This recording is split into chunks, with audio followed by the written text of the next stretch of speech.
Halo semuanya, perkenalkan nama saya Rivojo Gultom.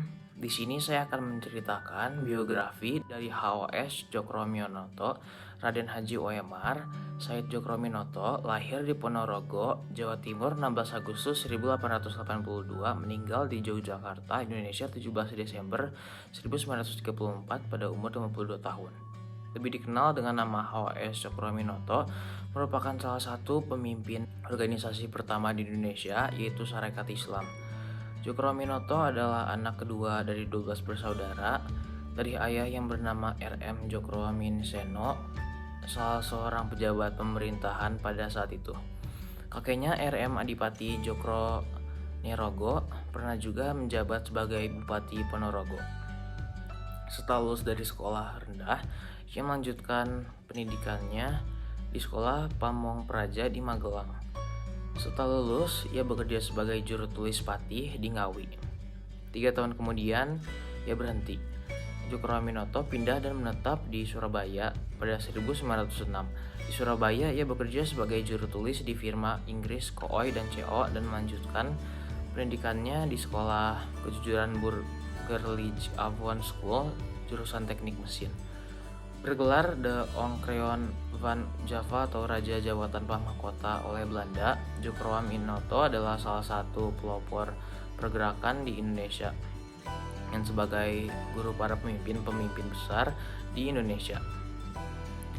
Berangkat dari pemikirannya pula yang melahirkan berbagai macam ideologi bangsa Indonesia pada saat itu.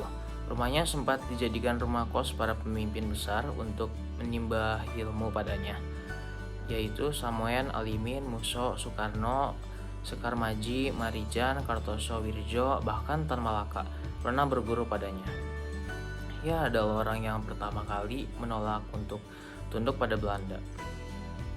Setelah ia meninggal, lahirlah warna-warni pergerakan Indonesia yang dibangun oleh murid-muridnya, yakni kaum sosialis atau komunis yang dianut oleh Samoen, Muso, Alimin, Soekarno yang nasionalis, dan Sekar Maji, Marijan, Kartoso Wirjo yang Islam, merangkap sebagai sekretaris pribadi. Namun ketiga muridnya itu saling berselisih menurut paham masing-masing. Pengaruh kekuatan politik pada saat itu memungkinkan para pemimpin yang sekawan itu saling berhadapan-hadapan. Hingga terjadi pemberontakan Madiun 1948 yang dilakukan Partai Komunis Indonesia karena memproklamasikan Republik Soviet Indonesia yang dipimpin oleh Muso. Dengan terpaksa Presiden Soekarno mengirimkan pasukan elit TNI, yakni Divisi Siliwangi, yang mengakibatkan Abang, sapaan akrab Soekarno kepada Muso. Pemimpin Partai Komunis pada saat itu tertembak mati pada tanggal 31 Oktober 1948, dilanjutkan oleh Negara Islam Indonesia NII yang dipimpin oleh SM Kartosuwirjo, dan akhirnya hukuman mati yang dijatuhkan oleh Soekarno kepada kawannya Sekar Maji, Marijan, Kartoso Wirjo pada 12 September 1962. Pada bulan Mei 1912, HOS Djokroaminoto mendirikan organisasi Sarekat Islam yang sebelumnya dikenal Serikat Dagang Islam dan terpilih menjadi ketua. Salah satu trilogi darinya yang termasyhur adalah Setinggi-tingginya ilmu, Semurni-murninya tauhid, Sepintar-pintarnya siasat. Ini menggambarkan suasana perjuangan Indonesia pada masanya yang memerlukan 3 kemampuan pada seorang pejuang kemerdekaan. Dari berbagai murid yang paling ia sukai adalah Soekarno, hingga ia menikahkan Soekarno dengan anaknya yakni Siti Oetari, istri pertama Soekarno. Pesannya kepada murid-muridnya ialah, jika kalian ingin menjadi pemimpin besar, menulislah seperti wartawan dan bicaralah seperti orator.